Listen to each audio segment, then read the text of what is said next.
What's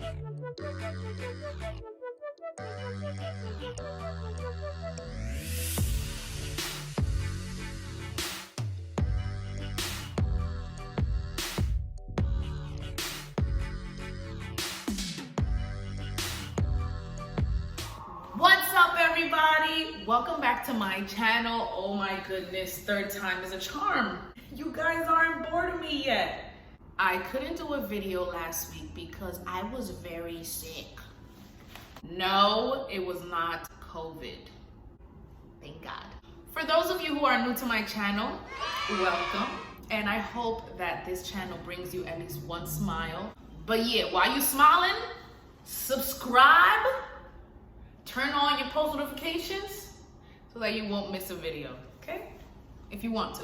So this video is gonna be very short, guys, because there's not really much to say. We're almost done. So what we're gonna be talking about is my third trimester, the symptoms I've been experiencing, and what's my birth plan. Third trimester deals with weekly visits. So now that it's crunch time, your OBGYN is going to want to see you every single week.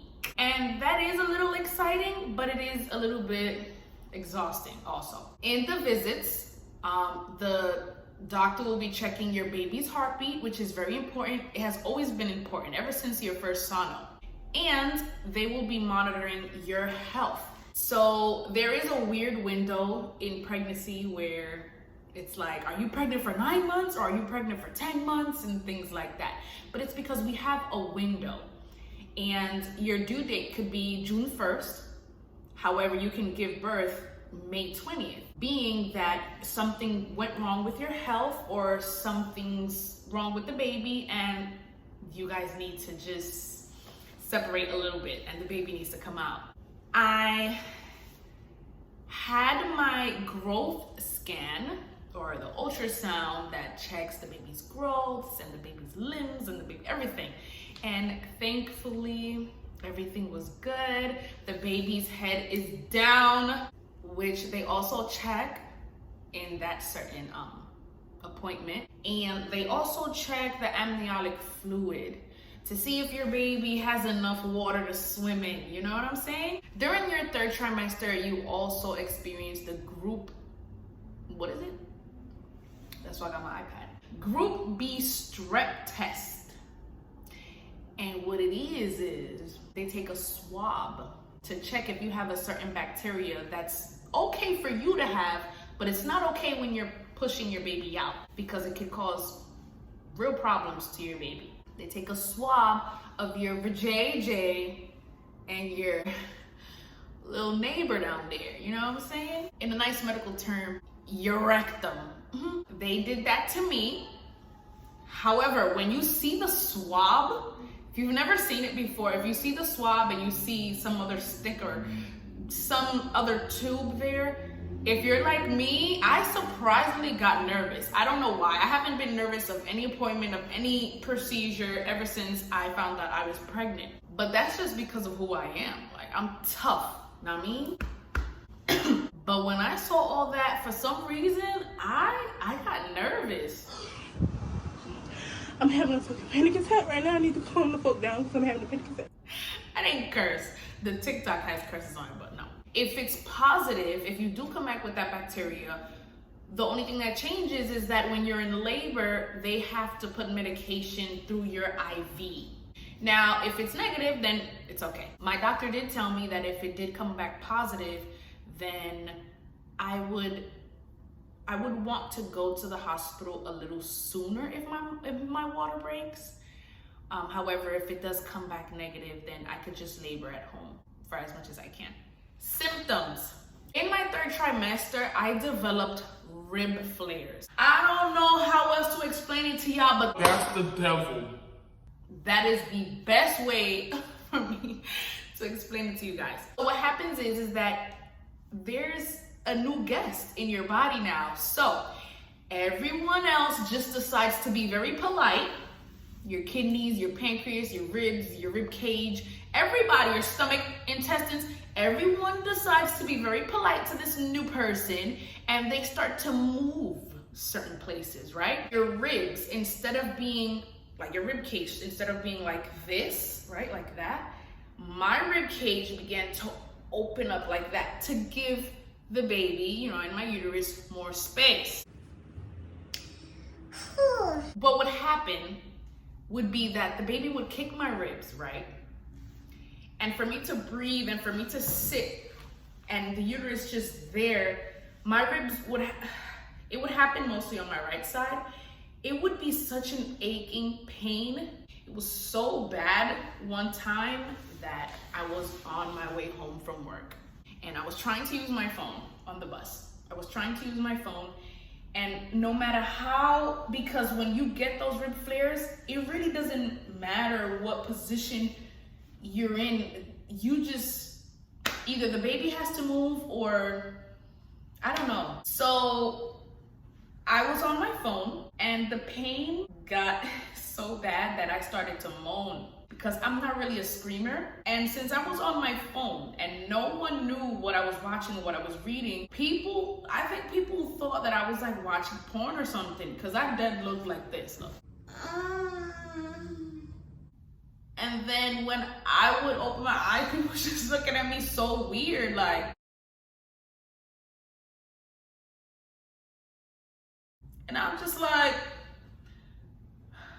yo, it was bad. However, during the weeks went by, they got better and better, being that the baby kept dropping and giving my rib cage more space. Fatigue.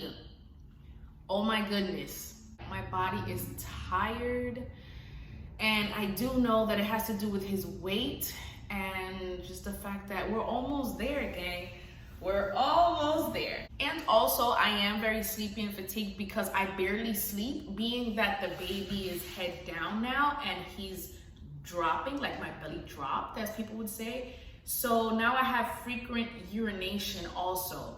And during the night, I get up, I don't even know how many times. The roll of toilet paper is just, but hey, back pain, crazy. Pelvic pressure, oh my goodness.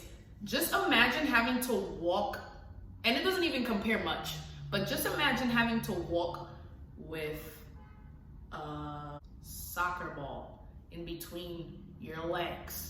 But then also imagine the soccer ball inside of your pelvis, weighing down. It's crazy. Like, I feel like he's about to come out from the back. It's bad.